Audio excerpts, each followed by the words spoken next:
हर हर महादेव दोस्तों, महाशिवरात्रि के आप सभी को हार्दिक शुभकामनाएं and a very happy women's day to all the beautiful, graceful and strong women out there. Shiv ji, Bholenath ji, इनके बारे में जितनी बात की जाए उतना कम है, लेकिन अगर महादेव जी से हम एक क्वालिटी आज के टाइम पर इंप्लीमेंट करते हैं तो we will be unstoppable.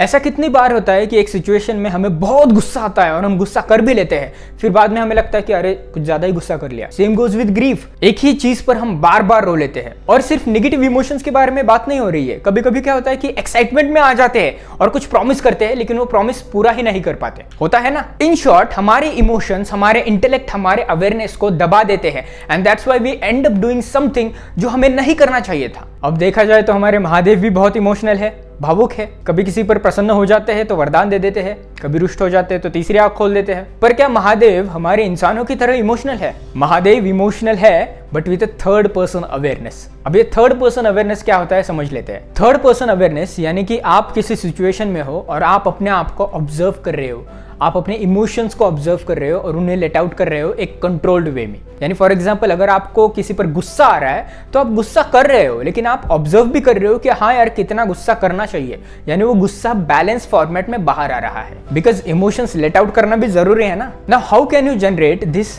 Third person awareness? मुझे कमेंट्स में बताइए कि अगर आपने सीरियल्स में देखा होगा या स्क्रिप्चर्स में पढ़ा होगा तो महादेव ज्यादातर क्या करते रहते हैं। महादेव ज्यादातर, या फिर कह सकते हैं सदियों तक, तपस्या करते रहते हैं। That is, he reflects on himself and his emotions. यानी कि जब महादेव तपस्या में लीन होते हैं तब वो सबसे पहले अपने आप को ऑब्जर्व करते हैं, अपने थॉट्स को ऑब्जर्व करते हैं, अपने इमोशंस को ऑब्जर्व करते हैं, और वो मदद करता है उन्हें सही डिसीजन लेने में। और इसीलिए उन्हें कहा जाता है कि वो वैरागी होते हुए भी सांसारिक जीवन जीते हैं। और अगर वो तपस्या नहीं कर रहे हैं फिर भी उनके इमोशंस, उनके थॉट्स पर उनका ऑब्जर्वेशन होता है, और इसीलिए उनके एक्शंस बहुत ही कंट्रोल्ड वे में निकलते हैं। फॉर एग्जाम्पल, अगर उनको गुस्सा आ रहा है और वो वहां पर अपनी तीसरी आंख नहीं खोल सकते तो वो तांडव करने लगते हैं। यानी वो अपने इमोशन, अपने एंगर को रीडायरेक्ट करते हैं एक डांस फॉर्म में। सो रिफ्लेक्शन इज इंपॉर्टेंट, बट उससे ज्यादा अपने इमोशन को कहीं पर एक्शन में रिडायरेक्ट करना इज मोर इंपॉर्टेंट, ताकि आपके इमोशंस कहीं ना कहीं से लेट गो हो रहे हैं। आपने ये सुना होगा विधि लिखित या फिर एज प्लान्ड बाय डेस्टिनी। तो महादेव का हर इमोशन,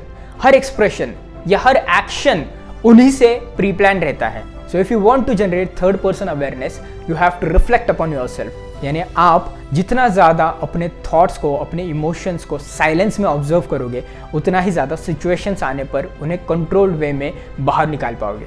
सो जितने अवेयर आप अपने इमोशंस, अपने थॉट्स पर रहोगे, उतना ही परफेक्ट एंड प्रिसाइज डिसीजन आप अपने लाइफ में ले पाओगे। सो गाइज, अगर वीडियो पसंद आया हो तो लाइक जरूर कर देना, चैनल पर नए हो तो सब्सक्राइब करना ना भूलिए, और इसी इंफॉर्मेटिव कंटेंट को ज्यादा से ज्यादा लोगों तक शेयर जरूर करना।